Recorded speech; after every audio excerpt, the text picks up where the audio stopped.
Hello. Where's my presentation? There it is. The importance of making things, or fat to flat. I'm Allison, Merrick. So how many of you guys tonight are makers? Like, do you consider yourselves makers? Some of you. A lot of you. That's awesome. Well, I firmly believe that everybody is a maker. We're all makers, that it's like inside of all of us. And I have a clipboard. And just like any other skill, making is something that needs to be cultivated and nurtured. And the benefits of doing so are practically immeasurable. So from like microorganism scale to synapses in your brain to global economics. And so yeah, put down your drinks, find your little sets of chopsticks. We're going to have a hands-on session at Pecha Kucha tonight. So there are sets of supplies around the room, and the people in the seats have them. Snap your chopsticks apart. Pull the little spring out of your clothespin. Yeah, that. We're on time. So check out your parts. You got 2 chopsticks, right? You have a little spring. So you have like the fat end of your chopsticks and the pointy end. You want the fat end and you want the flat side of the spring. And we're gonna make spring-loaded chopsticks. So we're gonna wedge the fat side to the flat side, right?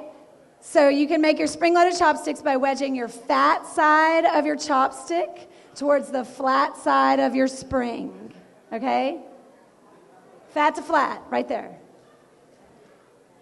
So one by one, the little spring will end up sandwiched in the middle, like that. Having some fun now, hands on. Okay, so y'all are a super talented group of people, and I'm humbled by being up here, first of all.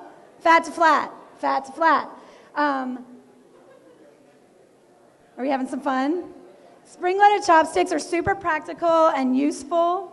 And I trust all of y'all to come up with some great ideas. And if you do, I want you to post them on Twitter or Instagram or wherever. I already see walrus teeth. You got this. You got this. Do it. So yeah, so if you have a clever use for your spring-loaded chopsticks after your tinkering tonight, and I encourage you to keep tinkering, you can post them and hashtag PKCheese. PKCHS or CHSDIY, which is something that I just like made up. And in the meantime, I have some inspiring ideas for your spring-loaded chopsticks. You could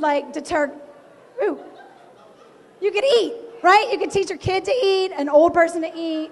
You could hang your ornaments on the Christmas tree without stabbing yourself. Thank you, Ink Meets Paper. You could deter cockroaches and grab food out from underneath the fridge. You can maybe put on some falsies. You can play with your cat.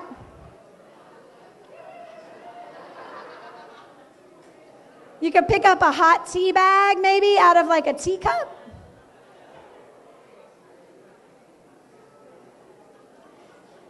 You can pinch a hand-rolled cigarette, which is legal in 3 states. You can pick up one specific item out of the supply box. And you could even maybe like do something crazy, like make up a game, like chopstick tweezer war. In my house, my husband hears this all the time and he hates it, but I'm always like, dude, don't throw it away. It's not trash. It's a craft challenge.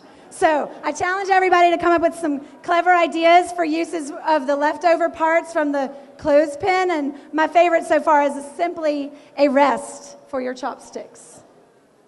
And the whole point of this exercise tonight is to highlight how doing things with your hands is like not only practical and fun, it is about how the process of making things, it nurtures us to become better people, healthier people, smarter people.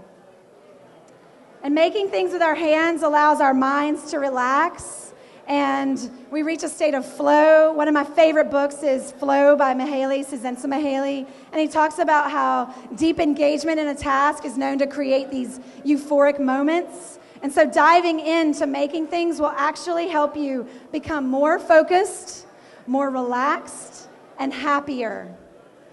When we make things, we see ourselves as being productive and creative.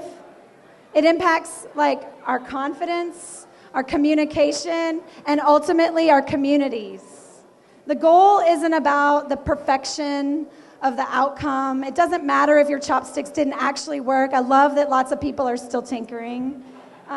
It's about the process. The process is the destination. When we fail, it's okay because there are actually lessons in the failure. We learn or we innovate or we create something entirely different than what we originally intended. And the point is to do it just for the sake of doing it. So, viva las manos. And if you want the instructions, again, you can hit me up at the shop or on social media. I understand this is going to be like on YouTube or something. And if you have spare parts, please leave no trace. You can return your chopstick parts if you don't want to keep them to your seat or to the jars around the room. And thank you. Go out and make stuff.